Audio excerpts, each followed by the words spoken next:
Al cabo del gobierno de Nicolás de Pirola en 1899, nuestro país ingresó a un nuevo siglo, en el cual tendría un amplio desarrollo, tanto en el ámbito político como en el social. Por entonces, como primer aspecto se tenía la oligarquía, la cual estaba conformada por personas que tenían gran poder económico, tales como hacendados, eminentes profesores, ilustres abogados y vastos comerciantes.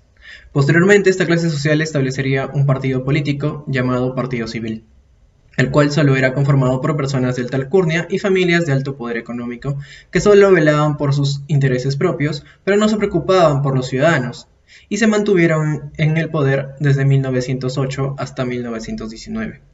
Dicho periodo sería considerado por Jorge Basadre como la República Aristocrática. Por otro lado, dentro de los principales hitos de la situación política en el siglo XX, tenemos el voto femenino, el cual fue aprobado en 1955, la reforma agraria de 1969 durante el gobierno de Velasco Alvarado, la hiperinflación de 1988 a 1990 durante el periodo de gobierno de Alan García y el golpe de Estado de Alberto Fujimori el 5 de abril de 1992. Como saben, en los últimos años hemos vivido tantos presidentes que nos han gobernado el Perú. En la última década hemos tenido 6 presidentes, ¿no? Contando Pedro Pablo Kuczynski, Martín Vizcarra, Merino, Sagasti, Pedro Castillo, Dina Boluarte, ¿no? Y por ahí que también se suma Mercedes Arauz, que no fue presidenta oficialmente, pero que también juramentó. Esas Esos cambios de presidente que se dieron durante esta última década fueron por actos de corrupción, más que todo, y conveniencia propia hacia ellos, ¿no? Nunca fue en beneficio de la población y es por eso que la población está de desacuerdo. También los congresistas, acuérdense que hubo se disolvió el Congreso, entonces todo eso fue eh, causas, ¿no?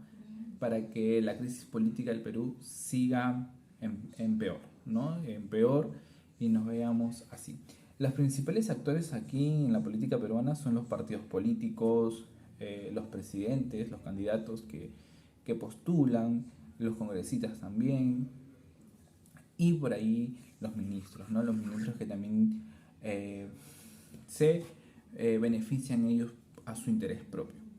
También tenemos los partidos políticos donde ellos en el Congreso, en las elecciones del Congreso, las elecciones del Congreso tienen cada uno su representante en el Parlamento, donde ellos, su función de ellos tiene que ser velar por nosotros, velar por las leyes peruanas, ¿no?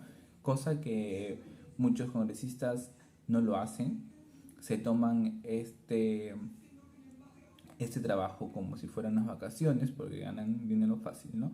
Entonces, aquí en el Perú, los partidos políticos solamente quieren beneficio propio monetario, ¿no? Donde nosotros vemos que cada representante en el Congreso hace mal su trabajo y no muchos estamos de acuerdo con el trabajo del Congreso. En el Poder Ejecutivo se ha desarrollado varios procedimientos de vacancia presidencial contra los presidentes, desde Alberto Fujimori hasta Pedro Castillo.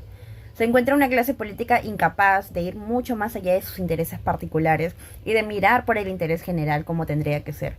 El Ejecutivo ha optado por aferrarse al poder sin ningún manejo realmente político, convirtiéndose en el principal factor que radicaliza el rechazo ciudadano. Con respecto al poder legislativo, el Congreso tampoco tiene una agenda legislativa que busque resolver los problemas, así como la educación, la pobreza, la desigualdad, el desempleo, el medio ambiente. Es urgente fortalecer la capacidad del Estado peruano. Este cuenta con una débil burocracia, alto nivel de corrupción, captura de intereses privados, etc. Con referido al Poder Judicial, nos encontramos con un poder inestable y poco recomendable. Gran parte de las sedes judiciales cuentan con pequeñas oficinas que resultan insuficientes por la cantidad de expedientes, ¿no?, que se manejan. Los procesos demoran años en resolverse, generando así mayor gasto económico, más incertidumbre y obviamente que la población no se sienta protegida y segura al momento de acudir al órgano jurisdiccional y sobre todo el aumento de las necesidades. Bueno, el Perú ha tenido constantes cambios de gabinete ministerial del gobierno. Está generó una gran pérdida económica, ya que han pasado cerca de 4 gabinetes de la gestión actual de la presidenta Dina Boluarte de la República. El Perú viene experimentando procesos de incertidumbres, asamblea constituyentes, cambios de presidentes, movilizaciones sociales por la pandemia y más. La economía y la política van por distintos caminos. ¿Por qué? Ya que la política influye para que el área empresarial pierda confianza y se ha observado en la crisis financiera global. Desde mi punto de vista, el Perú aún no supera la crisis política, debido a que no transcurrió mucho tiempo desde el gobierno de tres expresidentes en un mismo periodo. Este es uno de ellos es Pedro Pablo Kuczynski, Manuel Merino y finalmente Martín Vizcarra. Bueno, también el expresidente Pedro Castillo. Este es uno de los casos más cercanos a la actualidad, ya que se ocasionaron diversas investigaciones en el cual se vinculan una innumerable de coimas generadas por Odebrecht. Perú ha estado convulsionando en los últimos años por sus temas políticos, los rápidos cambios de presidente y los constantes escándalos en los que ellos están envueltos.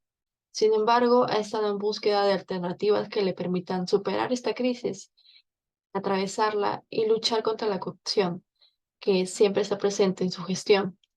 Este conjunto de obstáculos generan que el Perú sufra de perjudicaciones en los ingresos fiscales, en las inversiones, en el desarrollo económico, ya sea por el cambio de régimen, cambios de presidente, fijación de intereses ante la escasa ética y los constantes abandonos de cargos públicos de sus mandatarios. Y ello genera que se siga hundiendo en este hoyo amplio y oscuro llamado crisis política.